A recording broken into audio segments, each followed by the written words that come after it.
आज का हमारा टॉपिक है क्रेडिट रेटिंग। उसी को जो कि हमने कल डिस्कस करा था, जिसका मीनिंग, डेफिनेशन, ऑब्जेक्टिव और फंक्शंस आदि के बारे में कल डिस्कस किया था। उसी को आगे आज हम ले रहे हैं। साख क्षमता मूल्यांकन के लाभ। उसमें पहला पॉइंट जो हम ले रहे हैं वो है विनियोक्ताओं को लाभ। तो विनियोक्ताओं को लाभ में पहला पॉइंट है हमारा विनियोग निर्णय। प्रतिभूति के मूल्यांकन के बाद विनियोक्ता आंख बूंद कर विनियोजन करने के लिए तैयार हो जाता है। उसे प्रतिभूतियों के विश्लेषण करने की आवश्यकता नहीं पड़ती। बड़े विनियोगकर्ता तुरंत निर्णय लेकर विनियोग प्रस्ताव पारित कर देते हैं। सेकंड पॉइंट है सुरक्षा। साख क्षमता का मूल्यांकन करने वाली एजेंसी जब किसी उपकरण को मूल्यांकित करती है तो इससे निर्गमनकर्ता कंपनी की वित्तीय स्थिति की सुदृढ़ता पता चलती है। यदि उपकरण का मूल्यांकन ऊंचे स्तर पर हुआ है तो यह सुरक्षित और कम जोखिम वाला माना जाता है। इसके विपरीत उपकरण का मूल्यांकन निचले स्तर पर हुआ है तो यह असुरक्षित और अधिक जोखिम वाला माना जाता है। इस तरह साख क्षमता मूल्यांकन के कारण विनियोजकों को विनियोगों की सुरक्षा प्राप्त होती है। तीसरा पॉइंट है जोखिम की जानकारी। साख क्षमता मूल्यांकन या क्रेडिट रेटिंग एजेंसी विनियोगकर्ता को एक सांकेतिक चिन्ह प्रदान करती है। यह चिन्ह देखकर निर्गमनकर्ता कंपनी के विषय में जोखिम की जानकारी प्राप्त हो जाती है। फोर्थ पॉइंट है प्रतिभूतियों का चुनाव। विनियोक्ता को पूंजी बाजार में एक से अधिक मूल्यांकित प्रतिभूतियां विनियोजन के लिए उपलब्ध होती हैं। इनमें से वह सही प्रतिभूति का चुनाव कर उसमें अपना धन विनियोजित कर सकता है। इस तरह विनियोक्ता को सही प्रतिभूति के चुनाव में साख क्षमता मूल्यांकन एजेंसी से सहायता मिलती है। फिफ्थ पॉइंट है निर्गमनकर्ता की जानकारी। साख क्षमता मूल्यांकन के बाद निर्गमनकर्ता के विषय में जानकारी मिल जाती है। साख क्षमता मूल्यांकन एजेंसी स्वतंत्रता पूर्वक मूल्यांकन कार्य करती है। उसका निर्गमनकर्ता कंपनी से किसी भी प्रकार का कोई संबंध नहीं रहता, जिससे कि प्राप्त जानकारी सही व प्रामाणिक होती है। इससे प्रतिभूतियों में विनियोक्ता का विश्वास और आकर्षण बढ़ जाता है। और लास्ट पॉइंट है मध्यस्थता की आवश्यक नहीं। साख क्षमता मूल्यांकन के बाद विनियोक्ता बिना किसी संदेह के विनियोग कर सकता है। विनियोजन करने के संबंध में विनियोक्ता को वित्तीय संस्थाएं, प्रतिभूति दलाल, मर्चेंट बैंकर, प्रतिभूति प्रबंधक, अभिगोपक आदि मध्यस्थों की सेवाओं और सुझावों की आवश्यकता नहीं पड़ती। सेकंड हमारा जो इसका है वो है निर्गमनकर्ताओं को लाभ। उसमें पहला है विनियोगकर्ताओं में वृद्धि। कंपनी की साख क्षमता की ऊंची दर के कारण विनियोगकर्ताओं की संख्या निरंतर बढ़ती जाती है। विनियोक्ताओं को ब्याज और मूलधन की वापसी भी आकर्षित करती है। इस तरह निर्गमनकर्ताओं को यह लाभ होता है कि थोड़े प्रयत्नों से ही बड़े पैमाने पर पूंजी एकत्रित कर ली जाती है। दूसरा पॉइंट है लागत में कमी। जब किसी कंपनी के साख उपकरण की मूल्यांकन दर ऊंची होती है तो उसके बहुत से खर्चे बच जाते हैं। उसके सार्वजनिक निर्गमन की लागत में कमी हो जाती है, क्योंकि निर्गमन के पूर्व बड़े पैमाने पर विज्ञापन व्यय नहीं करना पड़ता है। केवल थोड़े प्रयत्नों से ही कोष एकत्र कर लिया जाता है। तीसरा है विपणनशीलता। जिस साख उपकरण का मूल्यांकन होता है उसकी विपणनशीलता बढ़ जाती है।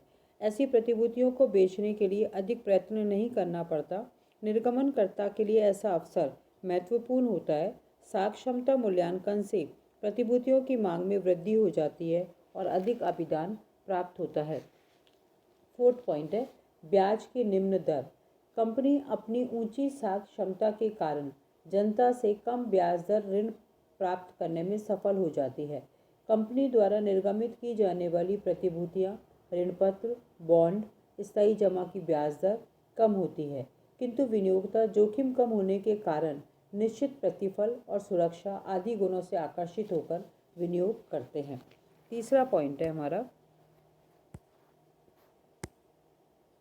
वित्तीय मध्यस्थों को लाभ। पूंजी बाजार में कार्य करने वाले विभिन्न वित्तीय मध्यस्थों को प्रतिभूतियों के विक्रय के लिए अधिक प्रयत्न नहीं करना पड़ता, क्योंकि कंपनी की प्रतिभूतियों का साख क्षमता मूल्यांकन पहले ही कर लिया जाता है। कंपनी की आर्थिक, व्यापारिक, विपणीय स्थिति का विश्लेषण भी नहीं करना पड़ता। इसमें समय और धन की बचत होती है।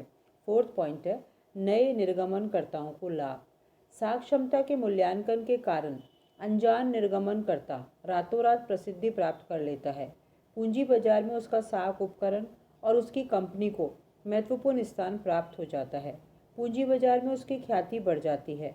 अन्य वित्तीय संस्थाएं भी ऐसी कंपनी के प्रति आकर्षित होती है। नेक्स्ट हेडिंग आती है हमारी साख क्षमता मूल्यांकन से हानियाँ। अभी हमने लाभ पढ़े थे, अब हम हानियाँ डिस्कस करेंगे। पहला पॉइंट है सूचनाओं की गोपनीयता। साख क्षमता मूल्यांकन समिति से मूल्यांकन कराने वाली संस्थाएं कई महत्वपूर्ण सूचनाएं गुप्त रखती हैं, जिसके परिणाम स्वरूप गुणात्मक मूल्यांकन नहीं हो पाता और संस्था को प्राप्त श्रेणी अविश्वसनीय मानी जाती है। मूल्यांकन एजेंसी को भी संदेह की दृष्टि से देखा जाता है। दूसरा पॉइंट है वित्तीय सुदृढ़ता की गारंटी नहीं। साख क्षमता मूल्यांकन के कारण प्राप्त श्रेणी से इस बात की कोई गारंटी नहीं मिलती कि कंपनी की वित्तीय स्थिति सुदृढ़ है। मूल्यांकन एजेंसी किसी साख उपकरण या प्रतिभूति को मूल्यांकित करती है, पूरी कंपनी को मूल्यांकित नहीं करती। प्रतिभूति या साख उपकरण पर प्राप्त श्रेणी पर जनता को विचार करना चाहिए। तीसरा गुणात्मकता का अभाव। पूंजी बाजार, व्यापार, उद्योग में गुणात्मक मूल्यांकन नहीं होने से विनियोक्ताओं को हानि उठानी पड़ती है। कंपनी या व्यापारिक फर्म का विस्तृत विश्लेषण करके उसके साख उपकरण या प्रतिभूतियों की साख क्षमता का मूल्यांकन इस शर्त पर किया जाता है कि मूल्यांकनकर्ता का कंपनी या व्यापारिक फर्म के साथ कोई संबंध नहीं होगा। ऐसी निष्पक्ष सिफारिशों पर आधारित प्रतिवेदन मूल्यांकन कमेटी को दिया जाता है। गुणात्मक मूल्यांकन न होने के कारण विनियोक्ता को धोखा होने की संभावना बढ़ जाती है। फोर्थ पॉइंट है भविष्य पर ध्यान नहीं। साख क्षमता मूल्यांकन के अंतर्गत किसी भी संस्था के वर्तमान और पिछले वर्षों के आंकड़ों के आधार पर मूल्यांकन किया जाता है और उन्हें श्रेणी प्रदान की जाती है। एक बार श्रेणी प्राप्त होने के बाद भविष्य में उस पर ध्यान नहीं दिया जाता। साख क्षमता के मूल्यांकन के परिणाम केवल पिछली एवं वर्तमान सूचनाओं पर आधारित होते हैं और भविष्य की सूचनाओं पर कोई ध्यान नहीं दिया जाता। नेक्स्ट वर्ग में परिवर्तन। किसी कंपनी को उच्च वर्ग में मूल्यांकित करने के बाद यदि उसकी कार्यप्रणाली ठीक नहीं हो तो क्रेडिट रेटिंग एजेंसी उसकी श्रेणी में परिवर्तन कर सकती है। इससे कंपनी की प्रतिष्ठा और ख्याति में कमी हो जाती है और विनियोक्ता की दृष्टि में कंपनी संदेहजनक मानी जाती है। नेक्स्ट प्रतिकूल दशाओं का प्रभाव। किसी भी प्रतिभूति और उसके निर्गमनकर्ता पर प्रचलित बाजार दशाओं का प्रभाव पड़ता है। यदि बाजार में प्रतिकूल दशाएं हैं तो निर्गम पर पूरा प्रभाव पड़ेगा और उसके मूल्यांकनकर्ता उसका नीचा मूल्यांकन करेंगे। इससे कंपनी को प्राप्त कोष नहीं मिलेगा और कंपनी की ख्याति भी प्रभावित होगी। लास्ट मूल्यांकन में अंतर। जब एक ही कंपनी के उपकरण को दो एजेंसियों के द्वारा मूल्यांकित करवाया जाए तो दोनों के परिणामों में अंतर मिलता है। दोनों एजेंसियों द्वारा गुणात्मक मूल्यांकन में अंतर आने से उपकरण की विश्वसनीयता संदिग्ध हो जाती है। नेक्स्ट है हमारा साख क्षमता मूल्यांकन के प्रकार। पहला है बॉन्ड या ऋण पत्र।